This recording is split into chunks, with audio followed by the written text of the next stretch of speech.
अस्सलाम वालेकुम students, Anees Hussain north campus के ई प्लेटफॉर्म से हम मौजूद हैं और बेटे आज हम डिस्कस करने जा रहे हैं first year chemistry chapter number 3 का पार्ट 5। बेटा लास्ट पार्ट के अंदर हमने बोहर्स के ऊपर बात की थी, बोहर एटॉमिक मॉडल के ऊपर, और फिर हमने बात की थी आपसे हाइड्रोजन, हमने स्पेक्ट्रम के ऊपर बात की थी, और आज जो है हम इस हाइड्रोजन स्पेक्ट्रम के ऊपर आपसे बात करने जा रहे हैं। अच्छा, अब हाइड्रोजन स्पेक्ट्रम में बेसिकली हम क्या करेंगे, हम डिस्चार्ज ट्यूब लेंगे और डिस्चार्ज ट्यूब के अंदर हम हाइड्रोजन गैस को फिल कर देंगे एट लो प्रेशर, और फिर बेटे हाई वोल्टेज अप्लाई करेंगे। जब हम हाई वोल्टेज अप्लाई करेंगे तो हाई वोल्टेज अप्लाई करने के बाद जो है ये ऑब्जर्व किया गया कि इसमें से ब्लूइश लाइट जो है वो इमिट हो रही थी। ब्लूइश लाइट इमिट हो रही थी, ये विजिबल लाइट है, यानी इसको आप विजिबल रेंज में लिखेंगे, विजिबल रीजन की लाइट है, ठीक है। तो साइंटिस्ट को ऐसा लगा, उनको ख्याल हुआ कि हो सकता है कि कुछ ऐसी इनविजिबल रेडिएशंस भी यहाँ से इमिट हो रही हूँ। तो उन इनविजिबल रेडिएशन को एग्जामिन करने के लिए हमने स्पेक्ट्रोमीटर के जरिए इसको व्यू किया। We viewed it with the help of spectrometer, और जब स्पेक्ट्रोमीटर के जरिए इसको देखा गया तो बेटे हमें ये पता लगा कि सेवरल आइसोलेटेड शार्प लाइंस जो है वो नजर आ रही हैं, जिनको हमने नाम दिया स्पेक्ट्रल लाइंस का। तो बहुत सारी आइसोलेटेड स्पेक्ट्रल लाइंस हमें नजर आ रही थी, जिनको हमने 5 ग्रुप्स में डिवाइड कर दिया, ठीक है, और उनके नाम रखे जिसको उन्होंने डिस्कवर किया था, जिसने जिस रीजन की वेवलेंथ को डिस्कवर किया था उसके बेस पे हमने उसका नाम रख दिया। बेटे वो 5 ग्रुप्स या 5 क्लासेस ये हैं हमारे पास। The first one is the Lyman series,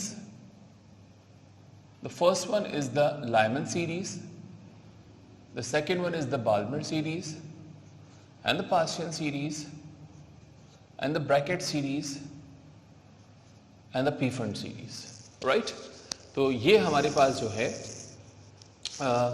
5 series है। अच्छा, लाइमन सीरीज को जो है वो अल्ट्रा वायलेट रीजन के अंदर जो है वो अल्ट्रा वायलेट रीजन है, यानी कि उसकी फ्रीक्वेंसी वायलेट से ज़्यादा है, और बाल्मर जो है वो विजिबल रीजन है।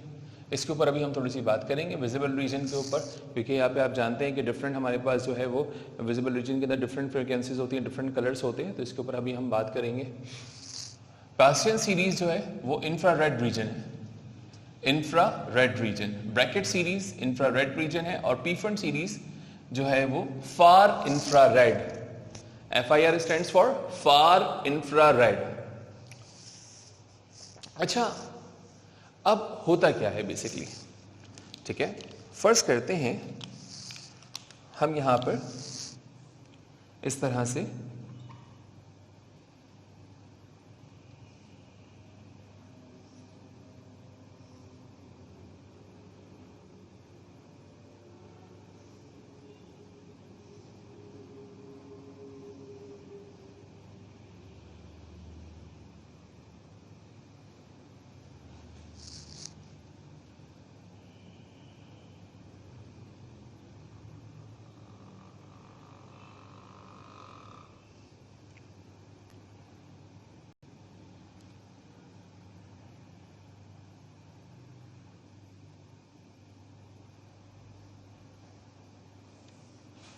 तो बेटे इस तरीके से हमने जो है वो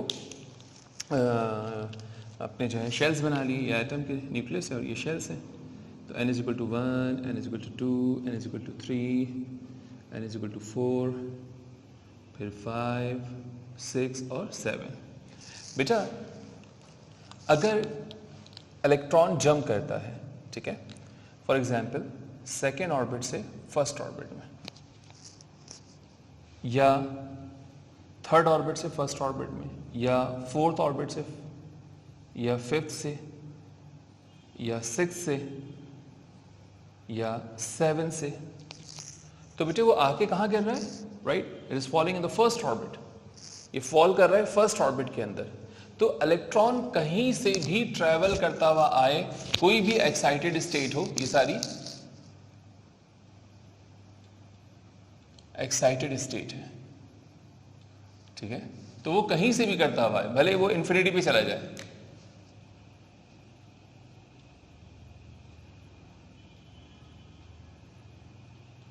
भले वो इन्फिनिटी पे चला जाए, तो बेटे आपके पास जो है वो कहीं से भी आ रहा हो, तो जो अगर वो फर्स्ट ऑर्बिट में आके जो है फॉल करता है, तो जो रीजन हमें मिल रहा है उसे अल्ट्रावायलेट कहते हैं। हम इन्फिनिटी का जिक्र इसलिए नहीं करते क्योंकि हमारे सिलेबस के अंदर सिर्फ 7th साल तक की बात हुई, वरना वाले वो इन्फिनिटी से आ रहा हो। अच्छा, सेकेंड बेटे, सेकेंड क्या है? लेट्स सपोज कि जो हमारा इलेक्ट्रॉन है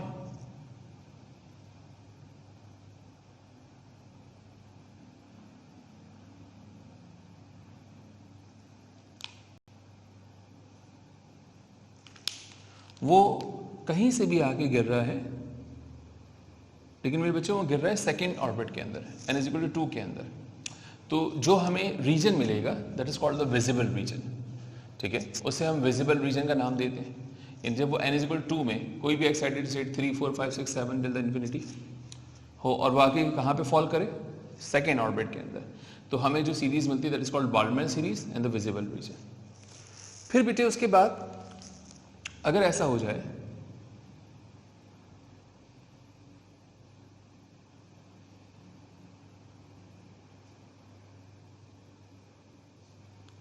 कि इलेक्ट्रॉन कहीं से भी आके फॉल कर रहा है, लेकिन वो फॉल कर रहा है कहां पर?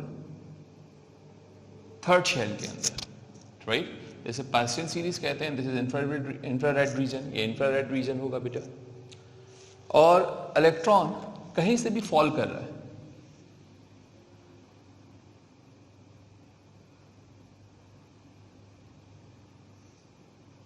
लेकिन बेटे वो आगे कहां पे गिर रहा है?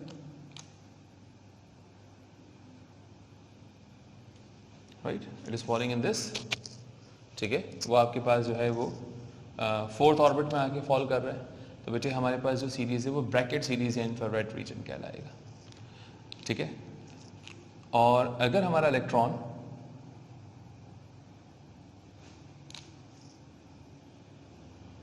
कहीं से भी आके फॉल कर रहा है फिफ्थ ऑर्बिट में, तो बेटे हम इसे फार इंफ्रारेड रीजन कहते हैं, ठीक है। तो बेटे ये हमारे पास जो है 5 रीजंस है। मजे की बात ये कि लाइमन, पास्टियन और बाल्मर और ब्रैकेट सीरीज जो हैं, ठीक है बेटा, ये सारी की सारी सीरीज जो है बोहर्स मॉडल से पहले बनी गई थी। यानी कि जो फर्स्ट 4 आपको नजर आ रही हैं, 1, 2, 3, 4 फ्रॉम लाइमन टू ब्रैकेट, ठीक है। तो ये डिस्कवर हुई थी बोहर एटॉमिक मॉडल से। मैंने लिख दिया the first 4 series discovered before the Bohr's atomic model, ठीक है, जो 1913 में हमारे पास आया था। अच्छा बेटा, मजे की बात यह है कि लाइमन सीरीज, ब्रैकेट सीरीज वगैरह, यानी लाइमन को या ब्रैकेट को या इन लोगों को ये नहीं मालूम था कि ऐसा हो क्यों रहा है। They don't have the proper justification. इनकी जस्टिफिकेशन जो है आके बोहर ने दी, ठीक है। और बोहर ने जो है वो हमारे पास जो है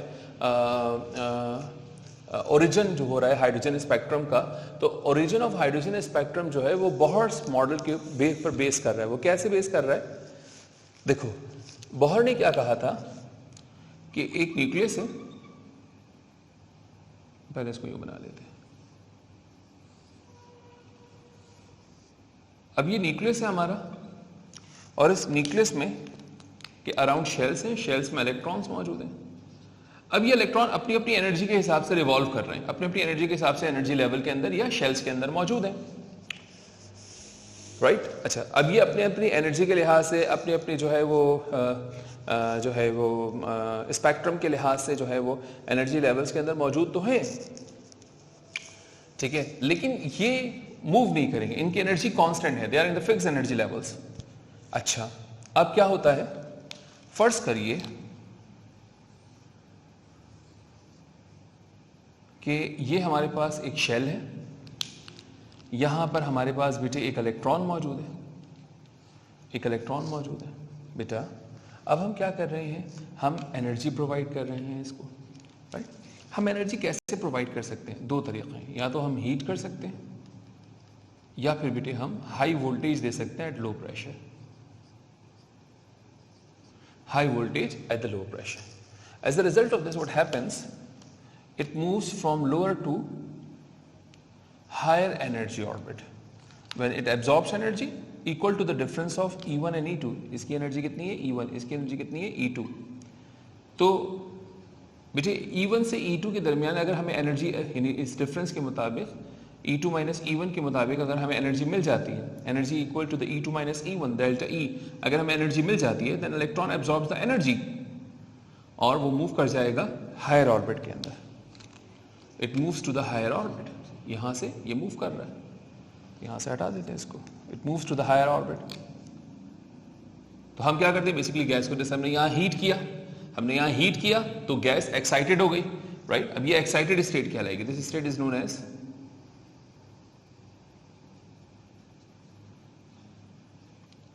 एक्साइटेड स्टेट, राइट. बेटे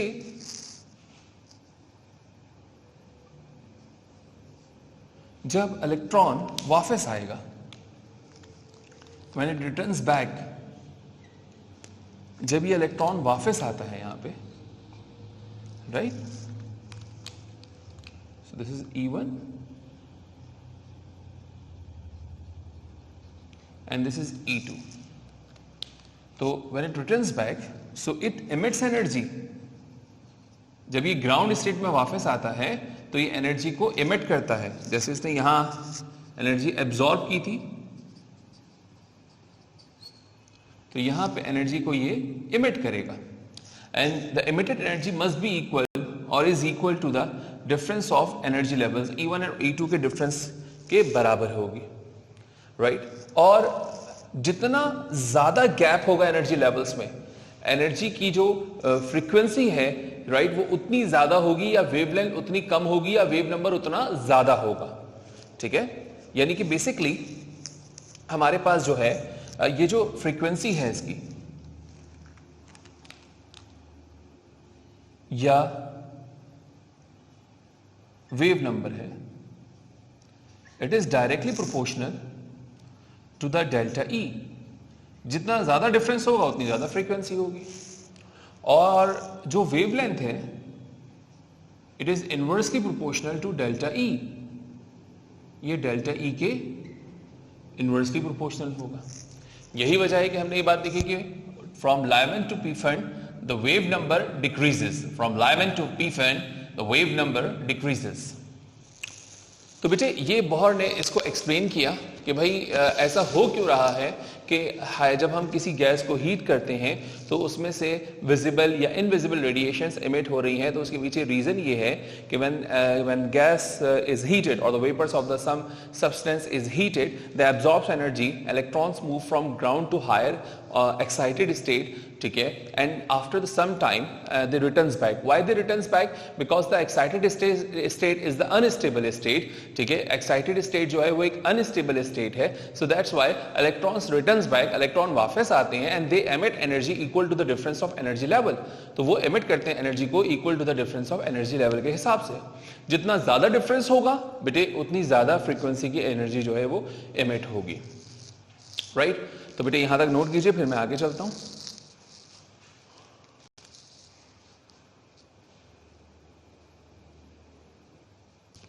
अब बेटे हमारे पास जो मैंने आपसे कहा था कि जो बाल्मर सीरीज है बेटे, तो बाल्मर सीरीज जो है इसमें हाइड्रोजन स्पेक्ट्रम की जो लाइंस हैं उनको डिफरेंट नेम्स दिए गए. बस ये मेडिकल वाले सुन लें, ईकेट वालों को तो इसकी जरूरत नहीं है. हाइड्रोजन अल्फा, बीटा और गैमा,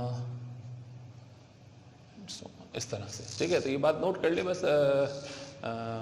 हमारे जो बच्चे हैं एमकेट वाले ना, ईकेट वालों को तो इसकी जरूरत ही नहीं है.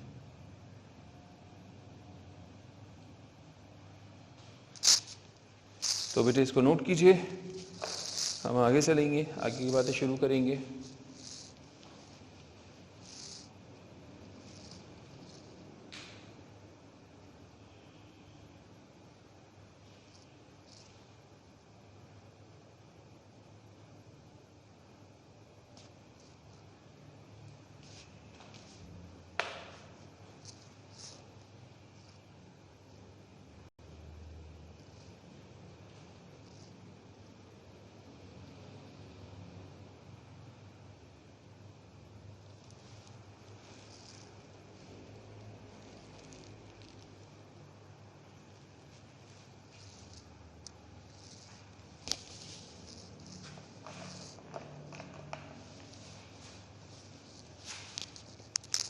बेटा मैं इसको रब कर रहा हूँ।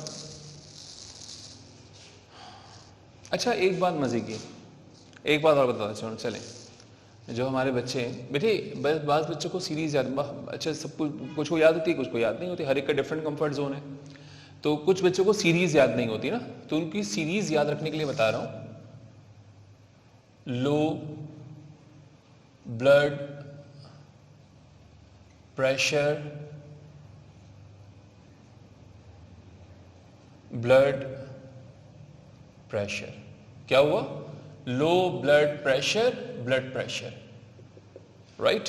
अगर कोई इससे ज़्यादा अच्छा लफ्ज़ बन सके, अच्छा इससे ज़्यादा कोई सेंटेंस बन सके इससे अच्छा, तो बेटे प्लीज़ मुझे बताइएगा, ठीक है। तो बाज़ बच्चे बहुत अच्छा जुमला बना लेते हैं। तो low blood pressure, blood pressure, इस तरह से आप इसको जो है वो याद रख सकते हैं। सो बेटे low blood pressure, blood pressure में हमारे पास एल्फर्ड लाइमन, बालमन पास्टियन और ब्रैकेट पीफन। तो याद रखने का एक तरीका है।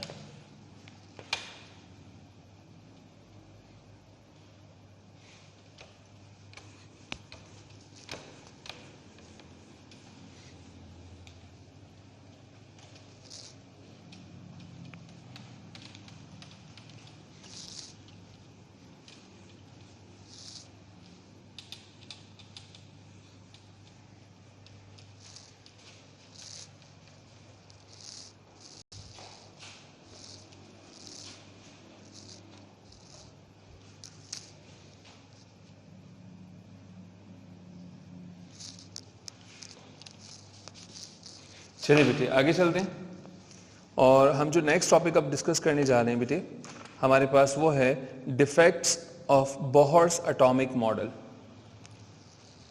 Defects of Bohr's atomic model. बेटे अब जो मैं आपको बताने जा रहा हूँ, it is very important for MCAT. ECAT के बच्चे सुन लीजिए, काफ़ी होगा, लेकिन एमकैट वाले बच्चे ज़रा एमसीक्यूज़ के लिए बेटे इसको देखें। बेटे डिफेक्ट थे बोहर्स एटॉमिक मॉडल में। जो बोहर्स एटॉमिक मॉडल था ये सक्सेसफुली एक्सप्लेन कर सकता है जो सिंगल इलेक्ट्रॉन सिस्टम है हमारे पास ना, तो सिंगल इलेक्ट्रॉन सिस्टम को बहुत अच्छे से एक्सप्लेन कर देगा बेटा। लेकिन जो मल्टी इलेक्ट्रॉन सिस्टम है तो वहाँ पे ये फेल हो जाता है, उसको ये एक्सप्लेन नहीं कर पाता। जैसे अगर मैं बात करूँ हाइड्रोजन की, तो मेरा बेटा ये हाइड्रोजन को आप देख रहे हैं, यहाँ पे सिर्फ एक इलेक्ट्रॉन होगा। इसको थोड़ा सा चेंज कर देते हैं।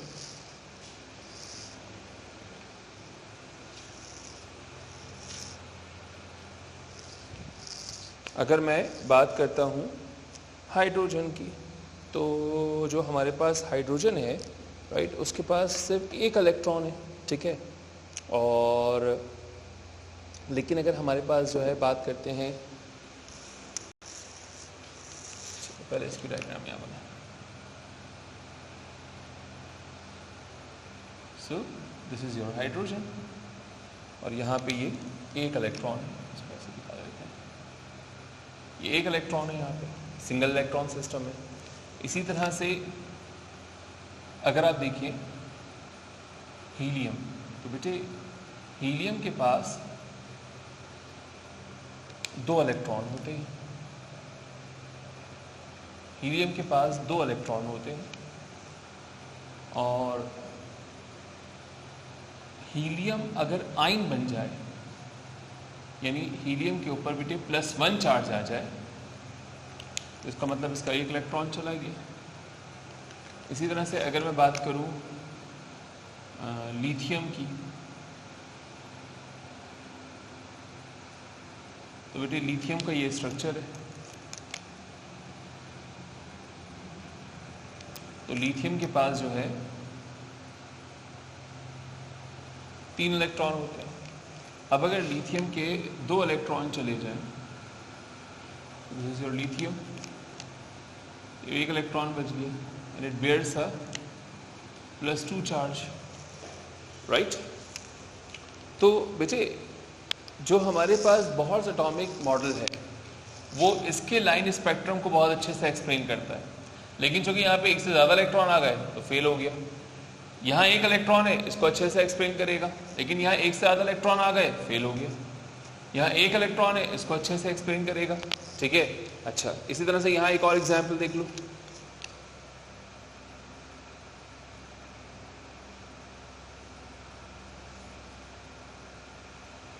ये बेरिलियम है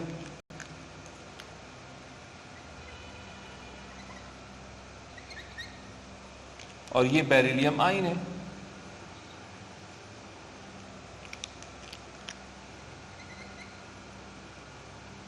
+3, यानी इसके 3 इलेक्ट्रॉन यहां से चले गए। किस तरह से गए वो हमारा मसला नहीं है, लेकिन चले गए। तो बेटे जब इसके 3 इलेक्ट्रॉन यहां से चले गए तो इसमें +3 चार्ज आ गया। तो बहुत से एटॉमिक मॉडल बेटे इसको एक्सप्लेन नहीं कर सकता, इसको एक्सप्लेन कर सकता है, ठीक है। तो बेटे successfully explain one electron system, जो वन इलेक्ट्रॉन सिस्टम है उसे सक्सेसफुली जो है वो एक्सप्लेन कर सकता है। लेकिन जो हमारे पास जो है मल्टी इलेक्ट्रॉन सिस्टम है वहाँ पर ये फेल हो जाता है, मल्टी इलेक्ट्रॉन सिस्टम में फेल हो जाता है। और बेटे यहाँ पर जो है इसको अच्छे से एक्सप्लेन कर पाता है। बेटे सेकंड पॉइंट बहुत ज़्यादा इम्पॉर्टेंट है, यानी कि बोहर ने कहा था कि हर ऑर्बिट का एक क्वांटम नंबर है, हर ऑर्बिट को उसने एक नंबर असाइन किया था। सेकंड पॉइंट जो है बड़ा ज़बरदस्त पॉइंट है। हमें यहां से ये पता लगता है कि one quantum number is not enough to explain the atomic structure और the presence of electron in an orbit. Only one quantum number is not enough. यानी कि for example K L M N P Q का जो concept है, shells का जो concept है, is not enough to define और explain completely the concept of the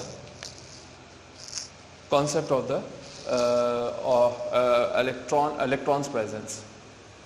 अच्छा देखो क्या लिखा, individual spectral line consist of several fine lines. यानी अगर मैं बात करूं आपके पास कि ये एक लाइन है,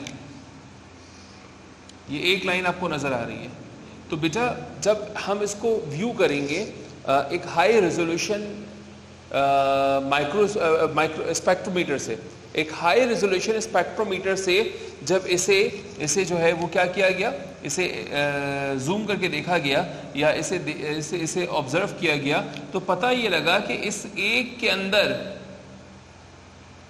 कई लाइन्स हैं, इस एक के अंदर कई लाइन्स हैं। फॉर एग्जाम्पल अगर ये हाइड्रोजन अल्फा हाइड्रोजन है तो बेटे यहाँ पे आपको 5 मजीद लाइन्स मिलेंगी। ये बिल्कुल ऐसे ही है जैसे आप एक धागा लीजिए और उसे आप इस तरह से खोलने की कोशिश कीजिए तो आपको नजर आएगा कि एक सिंगल धागे में कई धागे मौजूद हैं। इसी तरह से अगर आप एक वायर लें, आपके पास वायर होते हैं, ठीक है, आप वायर लीजिए और उस वायर को आप उसको जो है वो उसका रबर जो इंसुलेशन है वो हटा दीजिए, तो आप देखेंगे उस एक वायर के अंदर कई वायर्स आपको नजर आएंगे। तो बेटे बिल्कुल इसी तरह से हाई रेजोल्यूशन स्पेक्ट्रोमीटर ने हमें बताया कि जो अल्फा हाइड्रोजन है it consist of the several lines. Individual spectral line consist of the several lines. इससे हमें क्या पता लगा, the appearance of the several lines, the appearance of the several lines, the appearance of the several line in single line, एक single line में several lines की appearance suggest that, वो suggest करता है क्या कि only one quantum number is not sufficient, सिर्फ एक quantum number sufficient नहीं है to explain the origin of various spectral lines। बहुत सारी स्पेक्ट्रल लाइंस के लिए, बहुत सारी स्पेक्ट्रल लाइन ये रही, यानी एक के अंदर अगर सिर्फ यही होती तो एक क्वांटम नंबर एनफ होता, लेकिन इसके अंदर भी कई लाइंस है। और ये हमें कब पता लगा, we observed by the high resolution spectrometer, वहां से हमें ये बात पता लगी। अब जब हमें ये बात पता लग गई है, अब जब हमें ये बात पता लगी तो भाई हम कंफ्यूज हो गए और हमने कहा कि यार ये जो है ना तो बड़ा मसला है हमारे लिए, क्योंकि हमारे पास जो है एक क्वांटम नंबर तो एनफ नहीं है। तो फिर देखो इसी बात को दोबारा सुनो, the appearance of the several line in a single line suggest that only one quantum number is not sufficient to explain the origin of the various spectral line. तो वो आगे जाके आप पढ़ेंगे वो principal quantum number, azimuthal quantum number और magnetic quantum number, spin quantum number की जो बात हुई वो क्यों बेसिकली जरूरत पड़ी हमें, because we obtained the several other lines in a single line, तो इसलिए हमें उन क्वांटम नंबर्स की जरूरत पड़ी। अच्छा बेटा एक और बोहर ने सर्कुलर ऑर्बिट का कॉन्सेप्ट दिया था, यानी अकॉर्डिंग टू बोहर जो हमारे पास ऑर्बिटल्स हैं वो सर्कुलर ऑर्बिट्स होते हैं, ठीक है। और जो सर्कुलर ऑर्बिट्स होते हैं हमारे पास, ठीक है, तो उसमें इलेक्ट्रॉन रिवॉल्व करते हैं, motion of electron circular orbit होती है। ये बोहर कहता था, ये बोहर का ख्याल था। लेकिन बेटे जब रिसर्च की गई तो पता लगा कि जो एटॉमिक मॉडल है वो फ्लैट नहीं है, यानी 2 डायमेंशन नहीं है, ठीक है। यानी Bohr concept of the circular orbit was invalid, वो इनवैलिड हो गया। मोशन ऑफ इलेक्ट्रॉन, जो इलेक्ट्रॉन की मोशन है, is not in a single plane, एक प्लेन में नहीं होती, but take place in 3 dimension place, तो 3 डायमेंशनल प्लेस में होती है, ठीक है। अब इसका क्या मतलब है, इस बात को मैं समझाता हूँ। हम जनरली हमारा कॉन्सेप्ट ये था, हम एटम को समझाने के लिए इस तरह सर्कुलर ऑर्बिट बना देते हैं। यहाँ देखो मैं बना रहा हूँ, हम ऐसे दिखा रहे होते, राइट। तो इस 3rd पॉइंट में ये कहा जा रहा है कि भाई ऐसा नहीं होगा, बल्कि ऐसे, यानी कि हमारे पास जो ऑर्बिट्स हैं वो कुछ इस तरह से होंगे, वो 3 डायमेंशंस में होंगे, कोई XY प्लेन के ऊपर होगा, कोई टिल्टेड होगा, कोई ऐसे होगा, राइट। इस तरह से हमारे पास जो है एटम्स के जो ऑर्बिट्स होंगे वो हमें नजर आ रहे होंगे इन दिस वे, राइट। तो आपने अभी जो आप मॉडर्न एटॉमिक स्ट्रक्चर की फोटो देखते हैं तो वो आपको कुछ इस तरह की नजर आती है, ठीक है, राइट। हालांकि वी आर नॉट सर्टेन कि एग्जैक्टली ऐसी होगी, ठीक है, लेकिन जो है उसमें अभी काम चल रहा है तो हमारे पास, लेकिन बेटे हमारे पास इस तरह की नज़र आ रही होती है। तो 3rd पॉइंट में क्या कह रहा है कि बोहर्स एटॉमिक मॉडल जो था वो एक फ्लैट एटम का कॉन्सेप्ट था, कि एटम एक फ्लैट सब्सटेंस होता है, ठीक है, जिसमें जो है वो इस तरह एक ही प्लेन के ऊपर इलेक्ट्रॉन मूव कर रहे होते हैं, but the motion of electron is 3 dimensional, ठीक है। ये 3 डायमेंशनल मोशन ऑफ इलेक्ट्रॉन है। अच्छा, अब सुनिए बेटे, बोहर्स जो थ्योरी है does not explain either Zeeman's effect और स्टार्क इफेक्ट। जो ज़ीमैन इफेक्ट है और स्टार्क इफेक्ट है उसे एक्सप्लेन ना कर सकी, ठीक है, उसे एक्सप्लेन नहीं कर सकती। अच्छा, अब ये ज़ीमैन इफेक्ट क्या है और स्टार्क इफेक्ट क्या है? बेटा बहुत आसान है, सुन लो।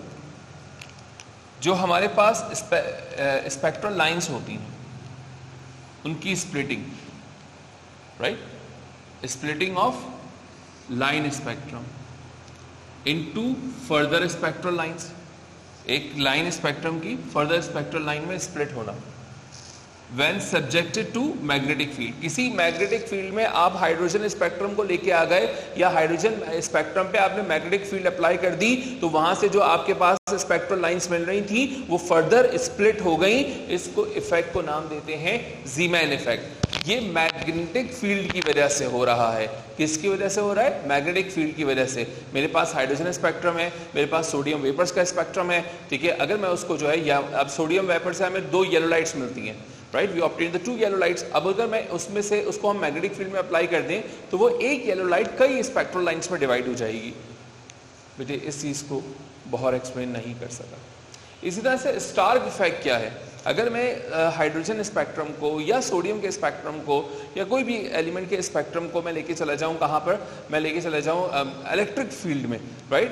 When they are subjected to an electric field, the spectral line split into the several other lines, right, several further lines, उसमें सेवरल लाइंस में वो स्प्लिट हो जाती हैं। और बेटे इलेक्ट्रिक फील्ड की वजह से अगर ये काम हो तो इसे नाम दिया जाता है स्टार्क इफेक्ट का। तो ये एमकेट के लिए ये 2 पॉइंट इंपॉर्टेंट है, ईकेट वाले को नोट भी करने की जरूरत नहीं है, ठीक है।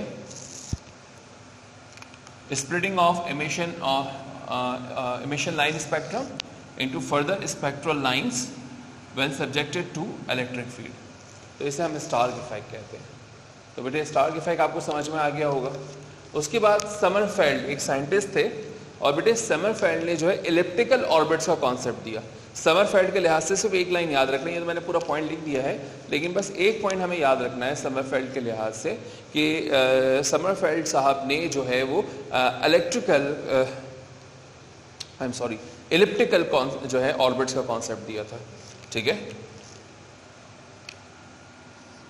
तो इलिप्टिकल जो है, in addition to the circular orbit, elliptical orbit जो है उसका कॉन्सेप्ट समरफेल्ड ने दिया 1915 के अंदर।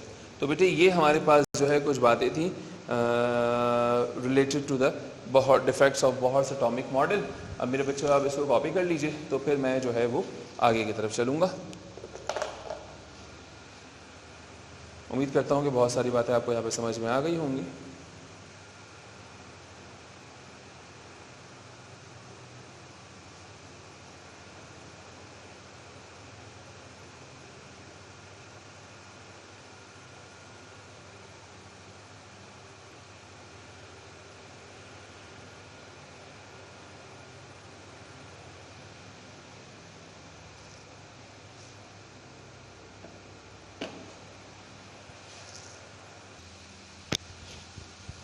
बेटा आपने यकीनन कॉपी कर लिया होगा।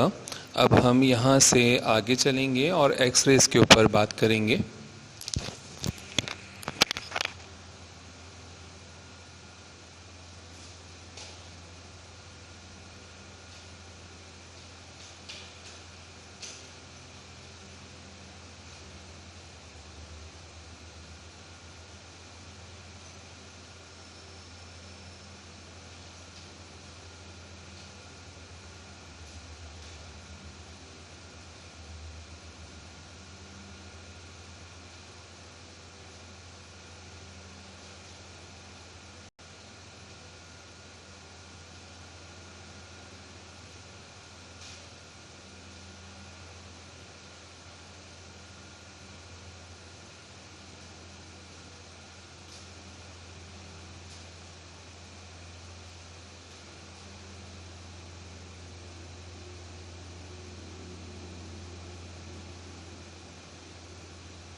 अच्छा बेटे अब बात करते हैं एक्स-रेज़ के बारे में। एक्स-रेज़ जो है डिस्कवर हुई 1895 के अंदर डब्ल्यू रोइंजन ने डिस्कवर किया था। हुआ ये था कि डब्ल्यू रोइंजन साहब जो थे उन्होंने देखा कि फोटोग्राफिक प्लेट्स के ऊपर कुछ इनविजिबल रेडिएशंस की वजह से स्पॉट्स पड़ गए हैं। तो और वो इनविजिबल रेडिएशंस जो हैं वो उसको इन्वेस्टिगेट करने लग गए। जब उन्होंने इन्वेस्टिगेट किया तो फिर एक्स-रेज़ डिस्कवर हुई।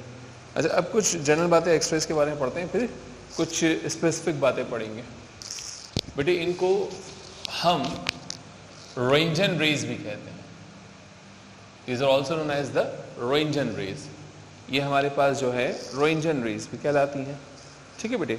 अच्छा 1895 के अंदर डिस्कवर हुई थी। तो ये हमारे पास जो है 1895 जो है, तो अगर आप देखें बोहर से जो है तकरीबन ये आप एस्टिमेट कर लें कि 18 साल पहले की बात है, ये बोहर से एटॉमिक स्ट्रक्चर से। अच्छा फिर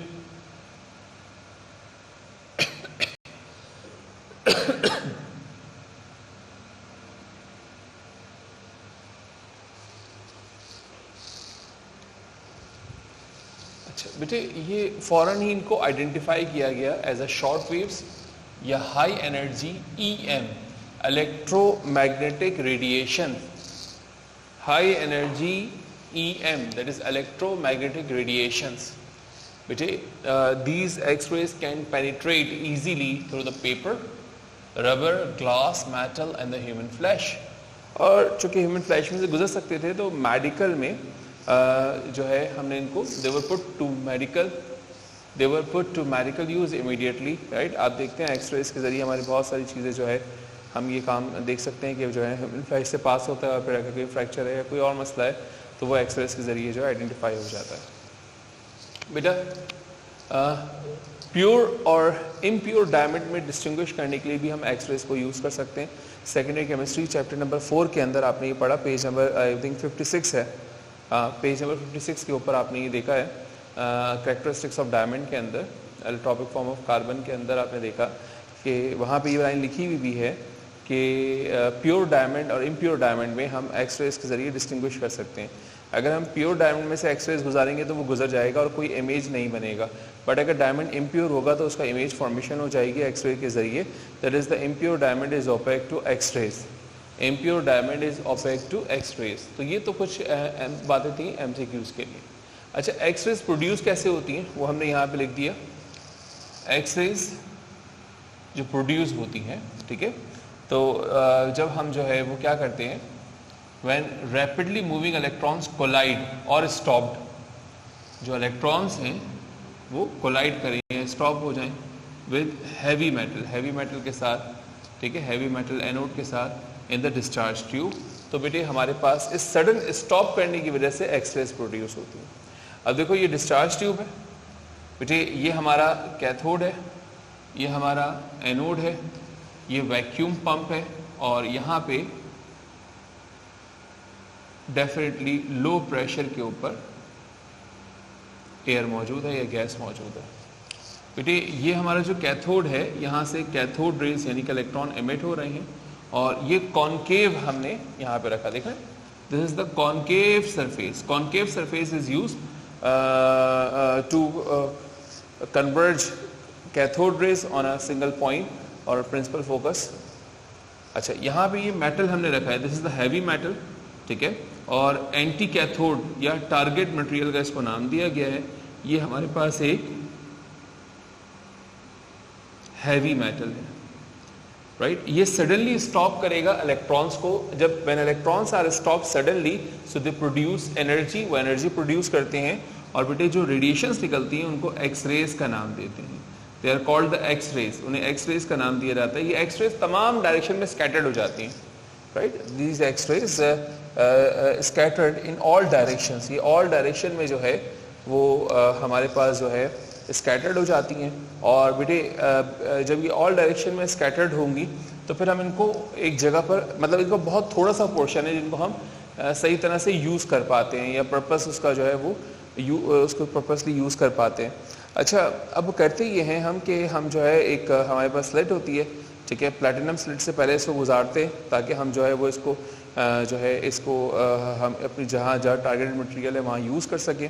तो प्लैटिनम सरफेस से गुजारते हैं, एंड देन ये एमर्ज आउट होती है एल्युमिनियम विंडो से, and they are thrown about on the crystals of potassium ferrocyanide K4Fe6 के ऊपर जो है हम जो है इसको थ्रो करवाते हैं, ठीक है, and as a result of this K4Fe6 के ऊपर, तो वहाँ से जो है फिर हम जो है वो इसकी करैक्टरिस्टिक्स को जान पाते हैं, या जो मेटल हम यूज़ कर रहे हैं उसकी करैक्टरिस्टिक्स को जान पाते हैं। लेकिन ये प्लैटिनम, एल्युमिनियम विंडो, K4Fe6 की बातें बेटे ये आपके लिए यूज़फुल नहीं है MCAT ECAT के लिए, तो इसलिए मैंने यहाँ पे पॉइंट नोट भी नहीं कर पाया। सिर्फ मैं वही पॉइंट नोट करवा रहा हूँ जो आपके लिए काम के हैं या जो आपके लिए यूज़फुल हैं, ठीक है। अच्छा, अब सुनो बेटा, जो हमारे पास गैमा रे वेवलेंथ है, right, this is the wavelength. तो वेवलेंथ ऑफ एक्स-रे जो है वो डिपेंड करता है किसके ऊपर, नेचर ऑफ टारगेटेड मेटल के ऊपर, right. Wavelength of X-rays depend on the nature of, depends upon the nature of target metal. Her metal की अपनी कैरेक्टरिस्टिक एक्स-रेज होती हैं, हर मेटल की अपनी कैरेक्टरिस्टिक एक्स-रेज होती हैं बेटे। एक्स-रेज को हमने ग्रुप किया है K series X-rays, L series और M सीरीज में, जो कि फर्दर डिवाइड हो जाती हैं। जैसे K है तो K की दो हैं आपके पास, K alpha, K beta. L है तो L की दो हैं, L सीरीज में L अल्फा, L बीटा, और भी हो सकती है। M है तो M में दो हैं। तो बेटे ये हमारे पास एक्स-रेज के बारे में एक एनफ गुफ्तगू थी। MCAT और ECAT के बच्चे जो हैं, आप अगर इसको याद रख लेते हैं, एनफ है ये आपके लिए, ठीक है। और आप जो है वो इसके अलावा कहीं और से आपको पढ़ने की ज़रूरत ही नहीं पड़ेगी। सारे MCQs एक्स-रेज रिलेटेड यहाँ कवर हो रहा है, ठीक हो गया। अब आप इसको कॉपी कर लीजिए, फिर मैं इसको रब कर दूंगा।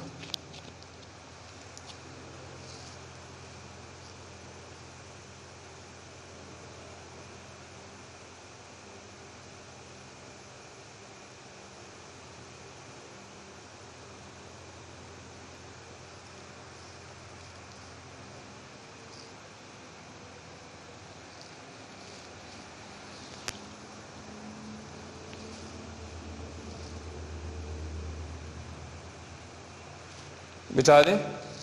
अब हम ये देखेंगे कि किस तरह से मोज़ले ने एक्स रेज के ऊपर फ़ायदा उठाया और एक्स रे को और एटॉमिक नंबर के दरमियान क्या रिलेशन है। तो बेटा हमारा ये नया काम है जो अब हम करने जा रहे हैं।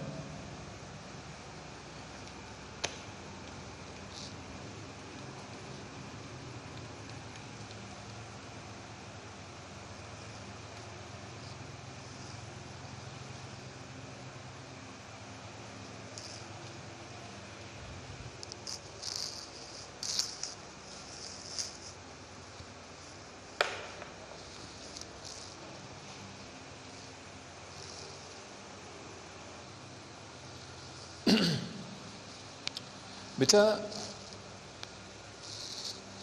अब हम पढ़ने जा रहे हैं एक्स रेज और एटॉमिक नंबर, और हम ये बात करेंगे यहाँ पे कि मोज़ले ने किस तरीके से एक्स रेज की मदद से जो है एटॉमिक नंबर जो है उसके ऊपर बात की।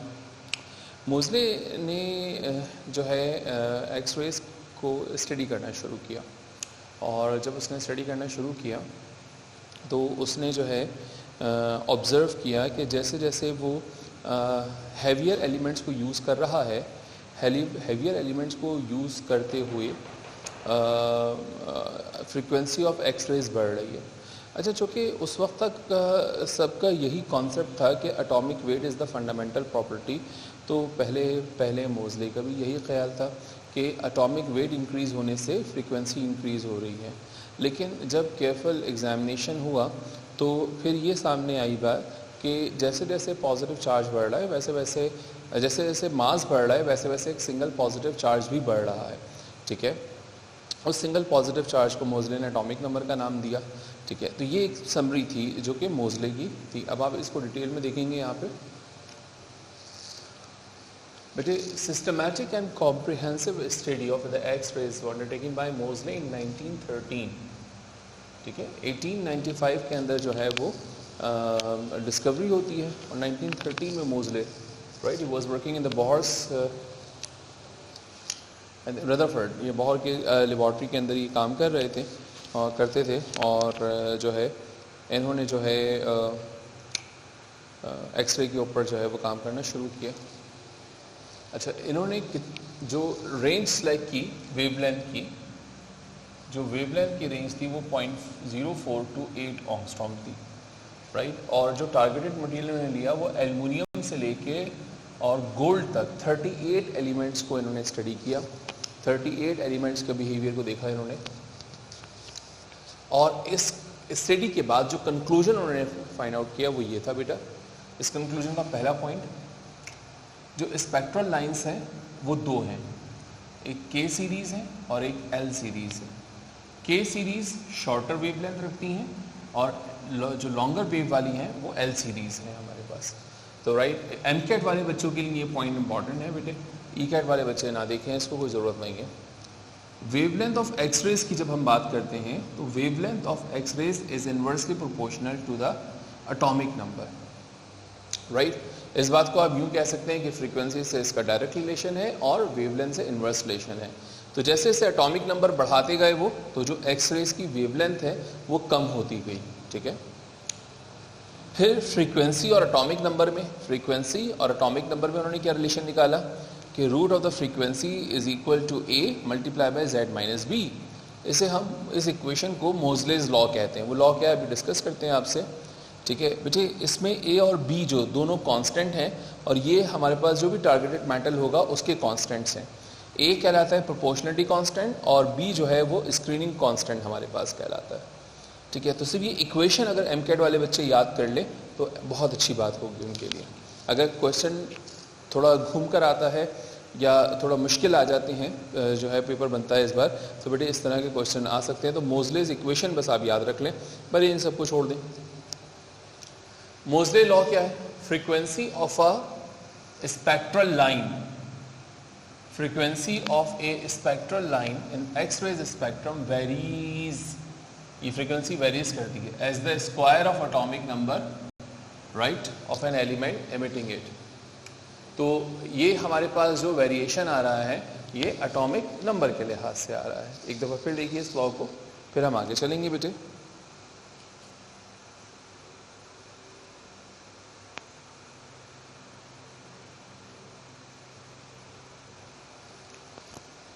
बेटे ये लॉ हमें जो है हमारे लिए हमें हमारी हेल्प करता है, राइट, कि जो एटॉमिक नंबर है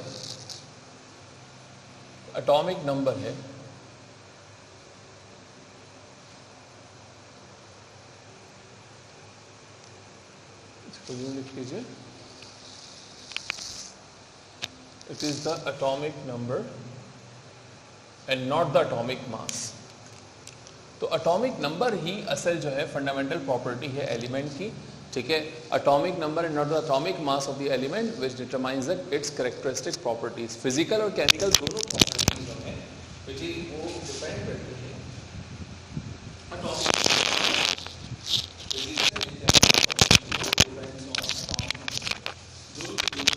एटॉमिक नंबर पर डिपेंड करती है। Got it? बात समझ में आती है बेटे? इंपॉर्टेंस ऑफ मोज़ले क्या है, क्या उससे हमें क्या क्या क्या उसका हमें फ़ायदा हुआ बेटे? जो पोटाशियम और आर्गॉन की पोजीशन मेंडलीव्स पीरियोडिक टेबल में आपने पढ़ा है ना, मेंडलीव्स पीरियोडिक टेबल में पोटाशियम और आर्गॉन को रिप्लेस कर दिया था, और निकल एंड कोबाल्ट, राइट। तो इनकी पोजीशन जो मेंडलीव्स पीरियोडिक टेबल में थी उसे करेक्ट किया प्रॉपरली बेटे। कुछ नए एलिमेंट हैं हमारे पास, रोडियम वगैरह जो है वो डिस्कवर किए मोज़ले ने। और atomic number of rare earth element can be determined by this law. जो रेयर अर्थ एलिमेंट्स हैं बेटे उनके एटॉमिक नंबर जो है वो मोज़ले ने डिस्कवर किए। अच्छा, अब ये सारे पॉइंट्स जो हैं वो हमारे पास जो इम्पॉर्टेंट है वो एम कैट के बच्चों के लिए इम्पॉर्टेंट है, ठीक है। तो ई कैट वाले बच्चे जो हैं उनके लिए ज़्यादा डिटेल हो जाएगी और उसकी ज़रूरत उनको नहीं है बिल्कुल भी, ठीक है। तो बेटे एम कैट वाले बच्चे इसको नोट कर लें, फिर हम आगे चलते हैं।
बेटे अब हम बात करेंगे पार्टिकल नेचर ऑफ मैटर की, या डुअल नेचर ऑफ मेटल्स की जो है आप बात कर सकते हैं। मैं इसको जो है बजाय इसके कि मैं मेटल की बात करूं, मैं इसको एक कॉम्प्रिहेंसिव वर्ड यूज़ कर लेता हूँ। यही सही लफ्ज़ है यहाँ पे। अच्छा, लाइट शोज़ जो है, लाइट क्या करती है? It shows the dual character. ये Planck's quantum theory of radiation थी। Planck's quantum theory of radiation ने हमें बताया कि बेटे हमारे पास जो लाइट है वो डुअल नेचर रखती है, ठीक है। और इस थ्योरी को एक्सटेंड किया हमारे पास 1924 के अंदर लुइस डी ब्रॉय, इसको डी ब्रोगली भी कहते हैं, डी ब्रॉय भी कहते हैं, डी ब्रोगली भी, आपको जो आसान लगे आप बोल लें। तो बेटे मैटर पार्टिकल उन्होंने एक्सटेंड किया, जो उसने लाइट के ऊपर प्लांक ने थ्योरी दी थी उसको डी ब्रॉय ने या डी ब्रोगली ने जो है वो एक्सप्लेन किया, एक्सटेंड किया उसको, ठीक है, और उसने मैटर को कंसीडर किया। अच्छा, इसने क्या कहा कि जो मैटर पार्टिकल्स हैं in motion have a dual character, उनका डुअल करेक्टर होता है बेटे। और उसने ये इक्वेशन दी in which the lambda is equal to the Planck's constant upon mass into we.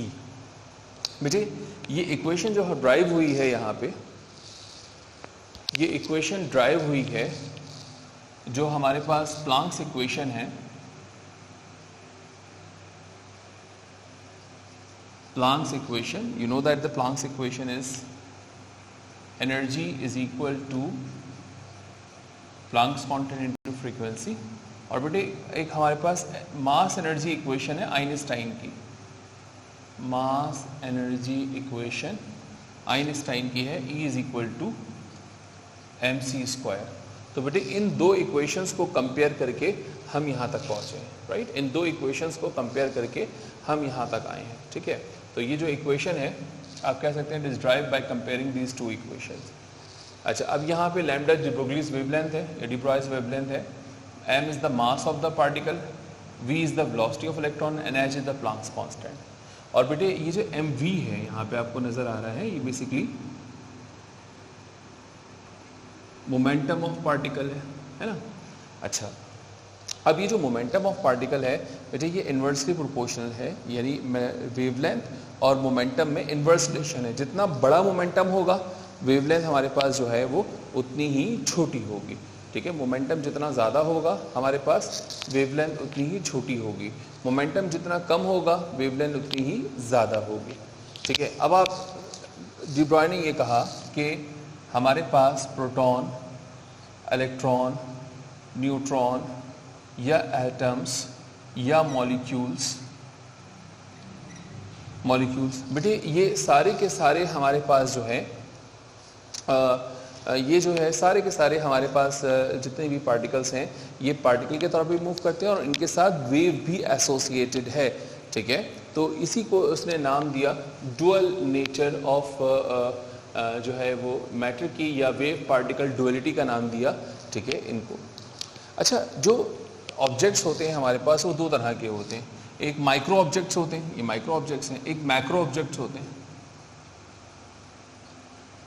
तो बेटा मैक्रो ऑब्जेक्ट्स के ऊपर ना ये लॉ अप्लाई नहीं हो सकता, right. This law can not be applied on the macro objects, ठीक है।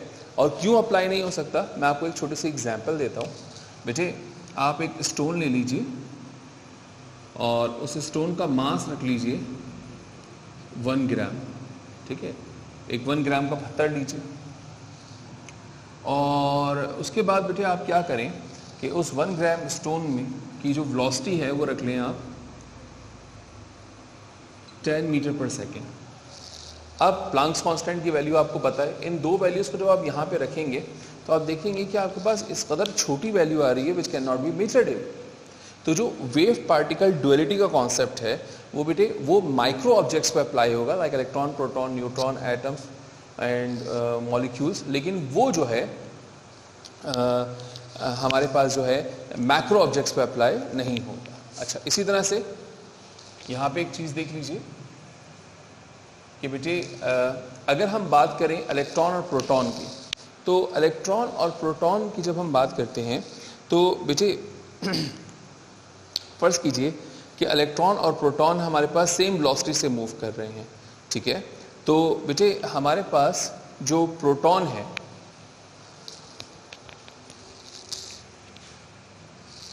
wavelength of proton is 1836 time smaller than, ठीक है, क्योंकि मोमेंटम बढ़ जाएगा प्रोटॉन से, है ना। तो 1836 टाइम स्मॉलर, ठीक है, then the wavelength of electron. तो ये वेवलेंथ ऑफ इलेक्ट्रॉन से स्मॉलर होगी कितनी, 1836 टाइम जो है वो स्मॉलर हो जाएगी। इसी तरह से बेटे एक और एग्जाम्पल हम लेते हैं। अगर हमारे पास फर्ज करते हैं कि जो है अल्फा पार्टिकल है और moving with the same velocity, इसी एक ही वेलोसिटी से मूव कर रहे हैं, ठीक है। तो बेटे ये हमारे पास जो है इलेक्ट्रॉन के मुकाबले में 7304 टाइम्स उसकी वेवलेंथ स्मॉलर होगी।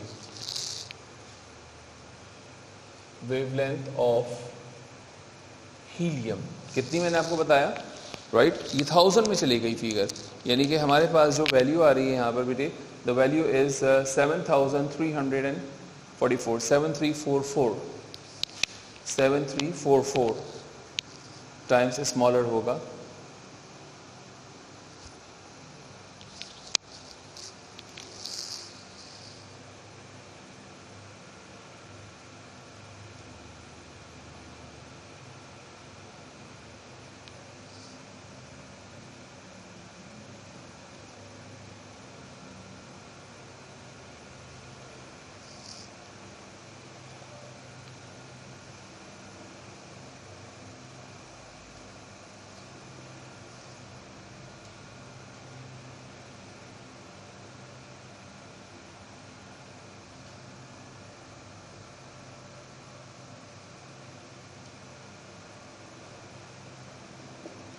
बेटे एक इंटरेस्टिंग फिनोमेना आप कर सकते हैं।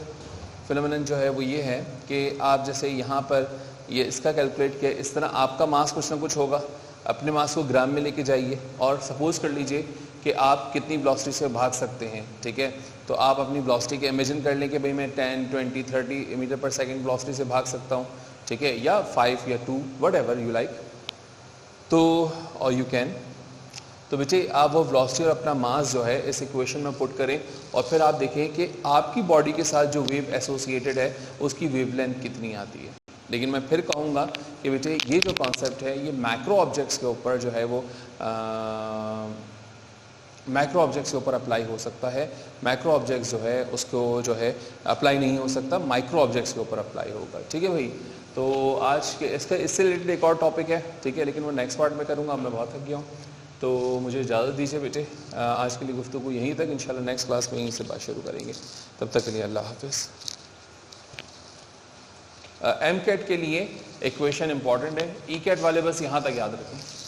ई कैट वाले बच्चों के लिए सिर्फ ये है, एमकेट वाले बच्चे यहाँ से आगे भी याद करेंगे। और ई कैट वालों का अपना शौक़ हो बच्चों का तो बेटे बहुत अच्छी बात है, आप इसको कर लीजिए। अगला टॉपिक जो हमारे पास होगा बेटे वो experimental verification of dual nature के ऊपर हम करेंगे, फिर हम हाइजेनबर्ग के ऊपर बात करेंगे, ठीक है। और यही हमारे पास जो है फिर यहाँ से नेक्स्ट पोर्शन यानी जो लॉजिकल पोर्शन है हमारे पास चैप्टर नंबर 3 का, हम उसकी तरफ बढ़ जाएंगे बेटे, ठीक है। तो तमाम बच्चे जल्दी जल्दी इसको नोट कर लीजिए बेटे, फिर मैं आगे जा रहा हूँ, मतलब आगे नहीं समझ, मैं इसको रब कर दूँगा।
तो बेटे आप लोग कॉपी कर चुके, रब कर दें इसको।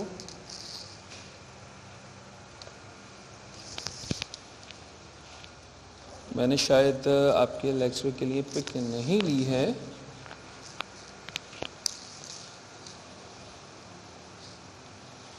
तो पिक भी ले लेते हैं ताकि पिक भी आपको मिल जाए।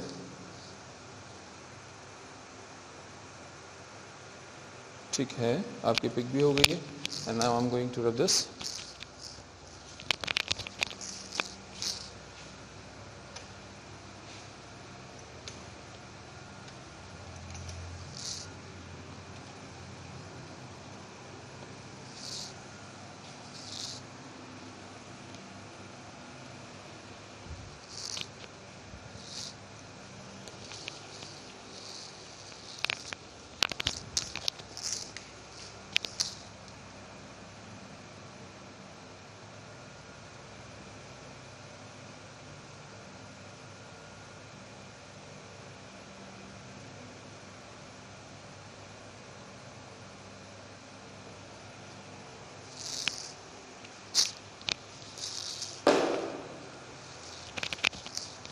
अच्छा बेटे, तो इसको आप नोट कीजिए। ई कैट वाले बच्चे जो हैं बोर मत होइए, हो सब कुछ बच्चे ई कैट के जो है ना बेटे शौक़ होता है पढ़ने का, तो उनके लिए ये काम जो है वो बड़ा आसान है जो है, अगर वो शौक़ रखते हैं।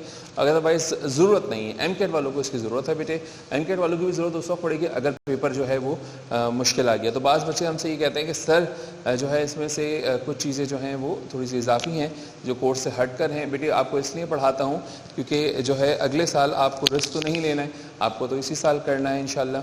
तो लिहाजा जो है आप अपनी तैयारी पूरी रखिए बेटे, ठीक है। जब हम बाहर निकल रहे होते हैं तो कुछ सामान हम एक्स्ट्रा अपने साथ लेके चले जाते हैं, ठीक है, ताकि अगर हमें ज़रूरत पड़ जाए तो हम उसको भी इस्तेमाल कर सकें, ठीक है। इसके लिए नहीं कि वापस आके फिर दोबारा जाएंगे। तो बेटे रिस्क नहीं ले सकते, टाइम नहीं है आपके पास, ठीक है। अब तक जो है मेरे हिसाब से आप लोगों की सेकेंड ईयर, चूँकि मैं पूरी कंप्लीट कर चुका हूँ पहले, तो सेकेंड ईयर और फर्स्ट ईयर की जो बुक है आपकी, जो टेक्स्ट बुक है यानी जो सिंध बोर्ड की है बेटे, वो आपको पूरी पढ़ लेनी चाहिए, वो आपको पूरी ख़त्म हो जानी चाहिए। Point number 1। पॉइंट नंबर 2 बेटे आपकी जो है जो अनीस फैन की बुक के MCQs हैं वो आपको सॉल्व कर लेने चाहिए मेरे हिसाब से अभी तक, ठीक है। और अब आपको जो है वो पास पेपर्स अगर आपके पास मिल चुके हैं तो ठीक है, नहीं तो कोई बात नहीं। आपके पास जो है वाइटल की MCAT वाले बच्चे, MCAT ECAT वाले नहीं, ECAT वाले बस ये 2 काम करेंगे। और अगर जो है आपने अभी सारे चैप्टर नहीं पढ़े तो यकीनन जो पढ़ लिए उसके ऊपर ये काम करेंगे आप। अच्छा, इसके अलावा जो है बेटे जो MCAT वाले बच्चे हैं वो जो 1000 MCQs ऑफ A लेवल्स हैं, ठीक है, उसके ऊपर बेटे काम करना शुरू करें। उसमें से भी वो जो आप पढ़ चुके हैं उसके ऊपर काम करें। तो मेरे हिसाब से बेटे ये काम जो है यानी बुक की रीडिंग वाला काम जो है ना वो तो अब तक हो जाना चाहिए आप लोगों का। अल्लाह हाफिज़, मुझे अपनी दुआ में याद रखिएगा।